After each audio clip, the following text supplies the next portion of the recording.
out in the field, literally today, with Larry Dapsis, County Extension entomologist. Larry, it is tick season and they are exploding everywhere this year. Lots of rain brought them out.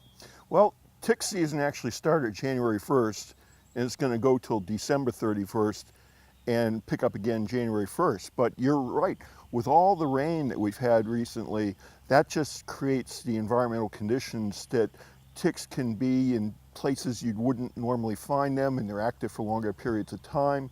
So it increases the chances that you're going to bump into one of these little landmines. So you have a couple of those little landmines with you today, We do. And they're minuscule, really small. Well, these are adult stage ticks that I picked up in about 60 seconds of dragging a piece of white flannel on the ground. So I've got 2 adult males and 2 adult females, and you can see they're about the size of a sesame seed.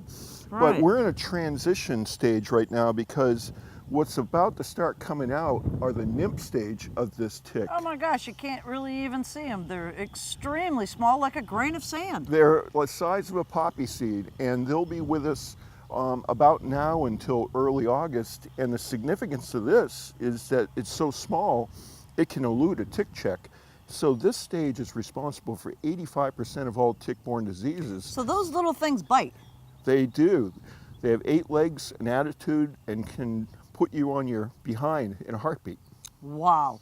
So there's some things out there that folks really have to be aware of to protect themselves, their families, their pets. Sure. Let's talk about those today. Sure. Well, the other thing is that the headline here, it's not just about Lyme disease anymore. We're up to 5 different pathogens that this particular species of tick can vector and make you sick.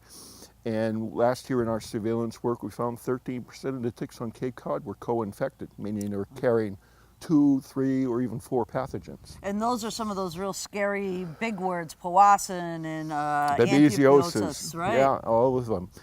So they're all quite serious and can be serious. So let's talk about the 3 Ps. Right. The way we run this program is protect yourself, protect your yard, and protect your pets. So first and foremost, for self-protection, I talk about repellents as a first-line defense. Right. So we've got the standard products that people are familiar with, things like DEET, 30% DEET, but that's for exposed skin. Okay. So the tick won't bite you where that DEET is, but it might just keep marching along until it finds a place where there's no DEET. Right. For me, the top repellent on the books contains the active ingredient permethrin. And this is for treating clothing and footwear. And what I found in my research on this is that if a tick is exposed for 60 seconds, it's guaranteed to die in about 10 minutes. Wow. So it works like a charm. So you treat your footwear about every 4 weeks, and if you treat your clothing, it'll keep its activity through 6 washings or 45 days. Or you can get pre-treated clothing from a company, principally Insect Shield, and 70 washings claim, the life of the garment. Wow. And since I've been starting this regimen 7 years ago now, I've not received a single tick bite. And I went out looking for them. Right, so I think so say the name again, it's permethrin. Permethrin is the active ingredient, so you have a number of brands. So this one happens to be Sawyer. Right. This is Ben's. You can get it now all the major garden centers on the Cape and some of the box stores like Home Depot. But and the safety margin on this product is huge. This is the active ingredient that you would slather on an infant for scabies mite at a much higher concentration. So chemically, it's the perfect chemical for our particular application. Okay, and then we talk about the yard as well. So, people are out there, we've got gorgeous weather, starting to really get out there and do that yard work. Exactly. And those ticks live in your yard whether you have manicured grass or Sure. not, right? We don't have to go into that tree line over there to get ticks. In fact, surveillance research in Connecticut showed that 2/3 of the people that submitted ticks for identification and testing got them from their own backyard. So ticks and gardening go hand in hand. Right. So as a 1-2 punch, besides the treated clothing and footwear, I recommend a perimeter yard spray. There are commercial companies that use a product like permethrin, Talstar. And so on our website, we've got the timings and of when you would put those 2 spring sprays on, mid-May, mid-June, and that'll cover that nymph stage window of activity. Right, the ones that you can't see that really literally will bite and you never even knew that you get bit. Yeah, so you need to do tick checks anyway, and the places you would look is where your clothing becomes restrictive. So like behind your knees, Right. your pelvic area, your armpit, your hairline around Yeah. your neck. That's where you're most likely to find the ticks. Okay. Having been bit and having had Lyme disease, I think perhaps maybe from our dogs, pick up ticks all the time. We've got a couple of products here, the Advantix collars for dogs, but Sure. there's There's a number of topicals like Canine Advantix 2. You have to pay attention to what products you can use on a dog versus a cat.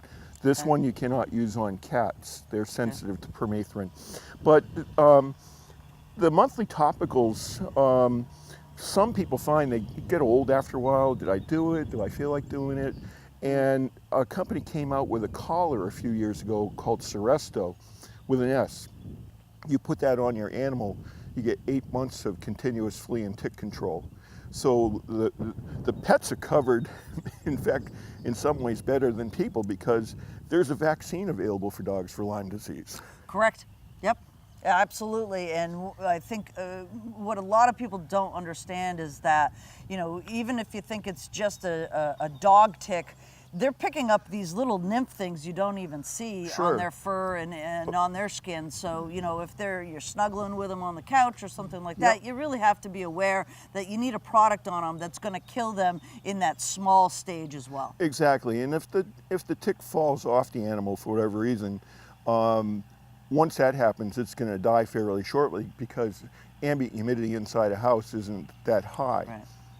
Excellent. Well, Larry, what other things can you tell folks? We just need to protect ourselves. We need to be smart. We need to be tick safe. I tell people that don't be afraid of your environment because there are people that don't want to go outside anymore. Don't fear your environment, but understand your environment. Right. Thank you so much, Larry.